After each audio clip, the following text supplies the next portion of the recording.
ఇదే అంశానికి సంబంధించి మరింత సమాచారం మా ప్రతినిధి ప్రేమ్ లైవ్ లో అందిస్తారు. ప్రేమ్,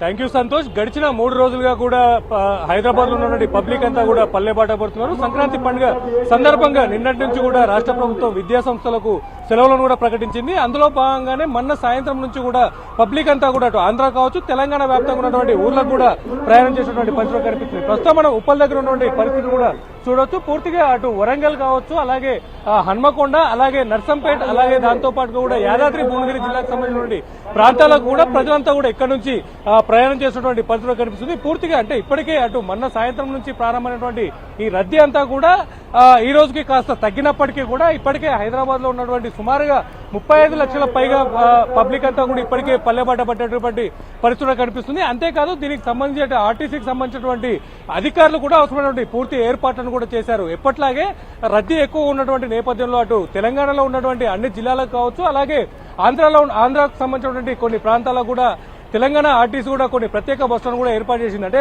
ప్రస్తుతం ప్రతిరోజు నిత్యం 3000కు పైగా బస్సులు కూడా నడుపుతున్నటువంటి తెలంగాణ ఆర్టీసీ సంస్థ కూడా ఈసారి ఈ యొక్క పండుగ దృష్ట్యా కూడా ఎక్కువ బస్సులను కూడా ఏర్పాటు చేసింది. సుమారుగా 6400కు పైగా బస్సులను కూడా రాష్ట్ర వ్యాప్తంగా ఏర్పాటు చేయడం జరిగింది. ఇటు హైదరాబాద్ నుంచి వెళ్లేటటువంటి ప్రయాణికులందరినీ కూడా సురక్షితంగా వారి ప్రాంతాలకు పంపించేందుకు కూడా ఈ యొక్క ఏర్పాట్లను కూడా చేశారు. ముఖ్యంగా మనం చూడొచ్చు ఉప్పల్ దగ్గర ఉన్నటువంటి పరిస్థితి కూడా మనకు కనిపిస్తుంది. అటు పబ్లిక్ అంతా కూడా వారి వారి ప్రాంతాలకు చేరుకుంటున్నారు. ప్రస్తుతం మనకి ఇక్కడ డిప్యూటీ ఆర్ఎం కూడా ప్రస్తుతం మనతో అందుబాటులో ఉన్నారు. ఇక్కడ ఎలాంటి ఏర్పాట్లు చేశారో అడిగి తెలుసుకునే ప్రయత్నం చేద్దాం. సార్ చెప్పండి, ముఖ్యంగా అంటే ఇక్కడ ఉప్పల్ నుంచి కూడా అటు వరంగల్ కావచ్చు, నర్సంపేట, హన్మకొండ లాంటి ప్రాంతాలకు కూడా ఎక్కువగా వెళ్తున్నాయి. వారికి ఎలాంటి ఏర్పాటు చేశారు? కొత్తగా ఎన్ని బస్సులు పెట్టారు?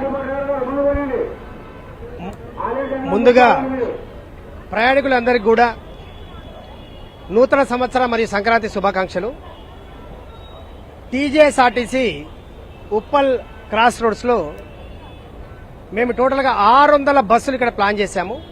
నిన్నటి రోజున 311 బస్సులు షెడ్యూల్ బస్సులతో పాటుగా 177 ఎక్స్ట్రా బస్సులు, టోటల్గా 488 బస్సులు ఉమ్మడి వరంగల్ రీజియన్కి పంపడమే కాకుండా తొర్రూరు కూడా 100 బస్సులు పంపడం జరిగింది. షెడ్యూల్ బస్సులు అయితేనేమి, ఎక్స్ట్రా బస్సెస్ అయితేనేమి. టోటల్గా నర్సంపేట, మహబూబాబాద్, పర్కాల, మరి అదేవిధంగా తొర్రూరుకు టోటల్గా అన్ని